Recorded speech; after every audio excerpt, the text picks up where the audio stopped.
اس آیت میں جو روزے کے متعلق ہے، پہلی چیز ہے ایمان والوں کو عقیدہ، اور دوسری چیز روزے کی فرضیت، کتب علیکم الصیام، کہ تم پر روزے فرض ہے۔ مالک کا کام ہے حکم دینا، نوکر اور ملازم کا کام ہے حکم ماننا۔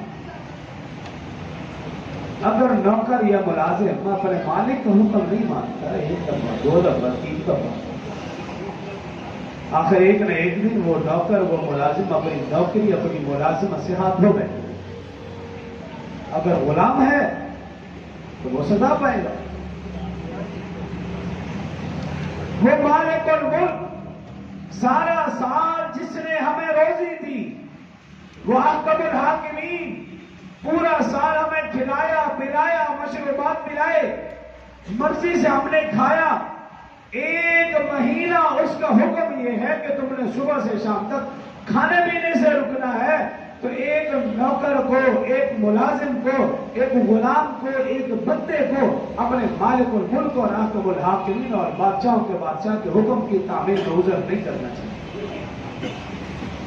ایک مہینہ، اور اس حکم ماننے میں ہمارا فائدہ ہے، دنیا میں بھی اور آخرت میں بھی۔ دنیا کا کیا فائدہ؟ اس کی مثال آپ ڈاکٹر سے پوچھئے، وہ ڈاکٹر جس نے دنیا کے ساتھ ساتھ دین کو پڑھا ہے، دین کو سمجھا ہے، آپ اس ڈاکٹر سے روزے کے متعلق آپ رائے دیں۔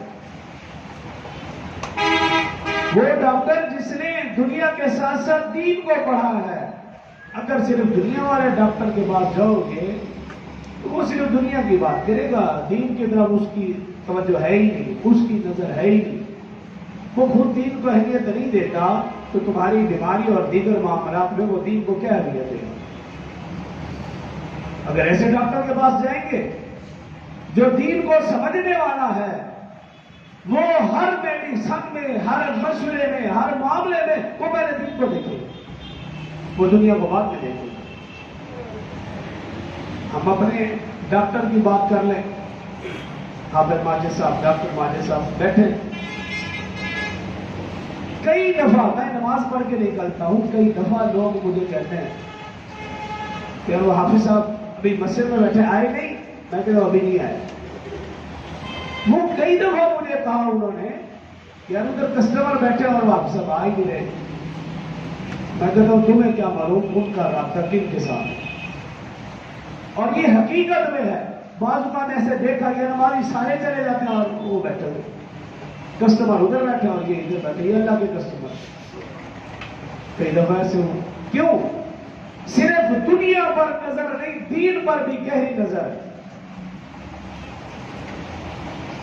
تو آپ ایسے ڈاکٹر سے آپ پوچھیں روزے کے متعلق رائے لیں، وہ آپ کو کہے گا روزہ صحت اور جسم کے لیے نسخہ کیمیا سے کم نہیں۔ سارا سال طرح طرح کے کھانے کھانے سے انسان کا معدہ اور آنتڑیاں اور نظام انہضام خراب ہو چکا ہے۔ ایک ماہ روزہ رکھیں، معدہ صاف، آنتڑیوں کی صفائی، یوں سمجھیے جیسے ایک مکینک موٹر سائیکل یا گاڑی کی ٹیوننگ کرتا ہے، یہ ایک مہینہ ہمارے جسم کی ٹیوننگ کرتا ہے۔ جو شخص اپنی گاڑی کی ٹیوننگ نہیں کرواتا، آپ سمجھتے ہیں کہ وہ تو انجن گیا، گاڑی گئی۔ اسی طرح اگر کوئی شخص سال میں ایک مہینہ اس گاڑی، اس جسم کی نظام انہضام کی ٹیوننگ نہیں کروائے گا، ایک نہ ایک دن یہ انجن بہت جلد بیٹھ جائے گا، ڈیڈ باڈی۔ آپ زیادہ لمبا عرصہ نہیں گزار سکتے۔ لیکن افسوس، آج کا مسلمان ڈاکٹر کے کہنے پر حلال چھوڑنے کو تیار ہے، اللہ کے کہنے پر حرام چھوڑنے کو تیار نہیں۔ ڈاکٹر بولنے میں تم نے یہ کھانا نہیں کھانا، وہ نہیں کھائے گا، یہ چیز نہیں پینی، وہ نہیں پینے کا، جو مرضی کر لے۔ ہر ایک کو کہتا پھرے گا میں فلاں بیماری ہوں، میں یہ نہیں کھاؤں گا، میں یہ نہیں پیوں گا، لیکن اللہ نے کہا یہ چیزیں حرام ہے، وہ چھوڑنے کے لیے تیار ہے۔ تو ڈاکٹر سے رائے لیں، تو ان کی رائے یہی ہے کہ روزہ ہم دیکھتے ہیں کب سارے لوگ کہا جائے بھی ہاں کچھ کھانا نہیں جی میں ڈائٹ پر میں نہیں کھاتا، ڈاکٹر کے کہنے پر گھنٹوں گھنٹوں چلتے رہیں گے، ورزش کرتے رہیں گے، اللہ کے کہنے پر 10 منٹ کے لیے مسجد میں نہیں آتے۔ میں صبح فجر کی بات کر رہا ہوں، فجر کی نماز سے پہلے کئی لوگ بات کرتے نظر آتے ہیں، لیکن ایسے بھی ہے کہ ان کو نماز کے لیے بتا جائے وہ تب بھی نہیں آتے۔ میرا دعویٰ ہے جو شخص 5 روزانہ نماز پوری پڑھتا ہے، پوری نوافل سمیت، اس کو کسی ورزش کی ضرورت نہیں، اور سنت کے مطابق بر وقت کھانا کھا لے، اس کو بیماری لگ نہیں سکتی۔ بیماری کب لگتی ہے؟ جب ہم بے وقت اور ضرورت سے زیادہ کھاتے ہیں۔ معاشرے کا ایک فرد سپاہی، آپ اس سے روزے کے متعلق پوچھئے، سپاہی کہے گا اسلام ایک مارشل مذہب ہے، روزہ ایک سپاہی کو مشقت کے گر سکھاتا ہے، ایک سپاہی کو کئی کئی گھنٹے کھائے پیے بغیر رہنا پڑتا ہے، لڑنا پڑتا ہے۔ صحابہ کرام کی زندگی دیکھیے، آدھی کھجور سے سحری، آدھی کھجور سے افطاری، اور میدان جنگ میں دادِ شجاعت دکھاتے تھے۔ اسلام کی سب سے پہلی جنگ غزوہ بدر 17 رمضان المبارک کو ہوئی، اور وہ جنگ رمضان المبارک کے مہینے میں ہوئی، اور صحابہ کرام کی جو کیفیت تھی وہ آپ کو سمجھ۔ آپ ایک سوشلسٹ سے پوچھئے روزے کے متعلق رائے لیں، وہ کہے گا جب ایک مالدار شخص صبح پیٹ بھر کر کھانا کھاتا ہے، دہی پراٹھے اور مکھن لسی پتہ نہیں کیا کچھ کھاتا ہے پیتا ہے، اور 2-4 گھنٹے گزرنے کے بعد دوپہر کو جب اسے بھوک لگتی ہے تو کم از کم ضرور اس کے دماغ میں یہ بات آئے گی اگر میں نے 4-5 گھنٹے کچھ نہیں کھایا میری یہ حالت ہے۔ وہ غریب جس کو کئی کئی دن کھانے کے لیے نہیں ملتا، اس کی بھوک اور پیاس لگتی ہے، کیا حالت ہے؟ کچھ نہ کچھ تو احساس پیدا ہو۔ لیکن یہ مسلمان عجیب ہے، 12 ربیع الاول کا دن آئے تو یہ مسلمان سب سے زیادہ کھائے گا، 10 محرم الحرام کا دن آیا یہ مسلمان سب سے زیادہ کھائے گا، رمضان کا مہینہ آیا اس لیے کہ تم اپنی خوراک کم کرو، سحری اور افطاری میں اس مسلمان کی جو حالت ہے وہ بھی ہمارے سامنے ہے۔ یہ سمجھتا ہے رمضان آ گیا میں خوب کھاؤں گا پیوں، اس لیے رمضان کا نام کھانے پینے کا رکھ لیا، بچہ بڑا بوڑھا، ہم گھروں میں اپنا دیکھ سب سے زیادہ ہم رمضان میں کھاتے ہیں۔ آپ ایک صوفی کی رائے لیں، صوفی کو ہٹ کر آپ اسلام کی رائے لیں، اسلام کی طرف آتے ہیں۔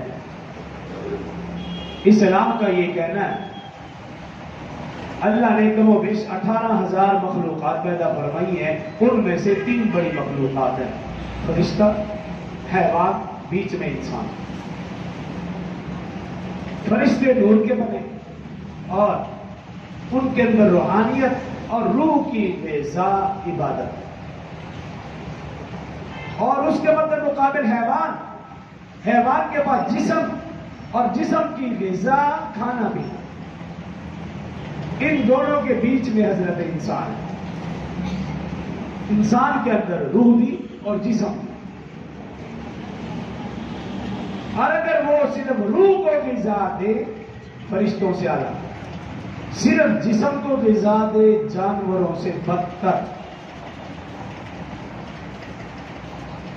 لیکن اسلام کہتا ہے صرف روح کو بھی غذا نہیں دینی، صرف جسم کو بھی غذا نہیں دینی، بلکہ اعتدال والا مذہب اختیار کرنا ہے، اور وہ ہے اسلام کا مذہب۔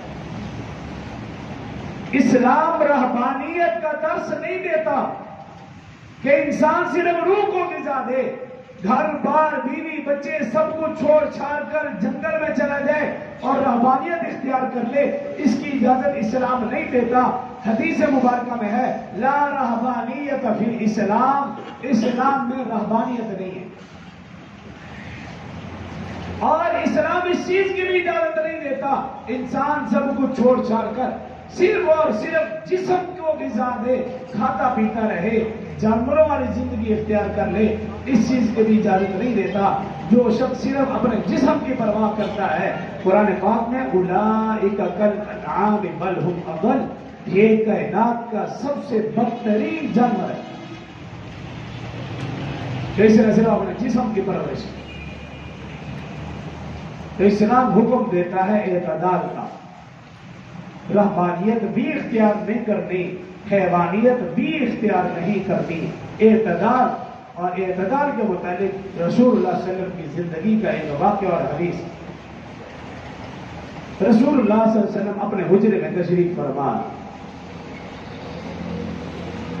اور حجرے سے مراد جو رسول اللہ صلی اللہ علیہ وسلم کا روضہ ہے، یہی رسول اللہ صلی اللہ علیہ وسلم کا حجرہ تھا، اور یہی اما عائشہ رضی اللہ عنہا کا بھی حجرہ تھا۔ رسول اللہ صلی اللہ علیہ وسلم نے اما عائشہ رضی اللہ عنہا کو یہ اعزاز بخشا، قیامت تک رسول اللہ صلی اللہ علیہ وسلم اما عائشہ رضی اللہ عنہا کے گھر میں ہی آرام فرما۔ یہ آپ کا اعزاز، آپ حجرے میں تشریف فرما، اور حجرے کے متصل جس کو ہم آج ریاض الجنہ کہتے ہیں، یہ مسجد نبوی تھی۔ مسجد نبوی میں تین نو مسلم مسجد نبوی میں، تینوں میں سے ایک کہنے لگا،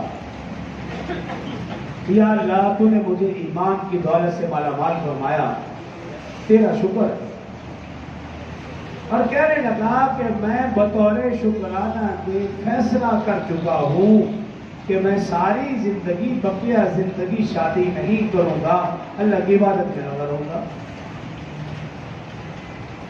اور دوسرا نو مسلم کہنے لگا کہ اللہ نے مجھے بھی ایمان کی دولت سے مالا مال فرمایا ہے، میں بطور شکرانہ کے فیصلہ کر چکا ہوں کہ میں ساری زندگی روزے رکھوں گا، کبھی بھی ناغہ نہیں کروں گا۔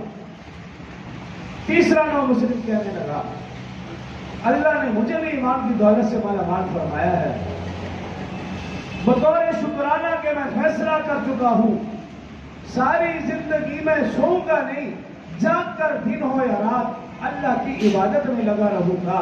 رسول اللہ صلی اللہ علیہ وسلم نے یہ باتیں ارشاد فرمائی، اپنے حجرے سے تشریف لائے، اس حالت میں کہ رسول اللہ صلی اللہ علیہ وسلم کا رنگ سرخ اور زرد ہو چکا تھا، غصے کی وجہ سے آپ کی پیشانی کی رنگ پھڑک رہی تھی۔ رسول اللہ صلی اللہ علیہ وسلم تشریف لائے اور انہیں دیکھ کر کہا، ایکم مثلی، تم میں سے کون میری مثل ہے؟ اور پھر فرمایا، سنو میں اللہ کا نبی ہوں، میں عبادت بھی کرتا ہوں، میں سوتا بھی ہوں، میں جاگتا بھی ہوں، اور فرمایا میرے گھر میں عائشہ بھی ہے، میرے گھر میں حفصہ بھی ہے، اور پھر فرمایا کہ صحیح معنوں میں انسان وہ ہے جو حقوق اللہ کی بھی ادائیگی کرے اور حقوق العباد کی بھی ادائیگی کرے۔ یہ اسلام ہے اور اعتدال کا مذہب ہے۔ اسلام میں رہبانیت بھی نہیں اور اسلام میں حیوانیت بھی نہیں۔ جو کہا سنا اللہ مجھے اور آپ کو عمل میں توفیق دے۔ وآخر دعوانا الحمدللہ رب العالمین۔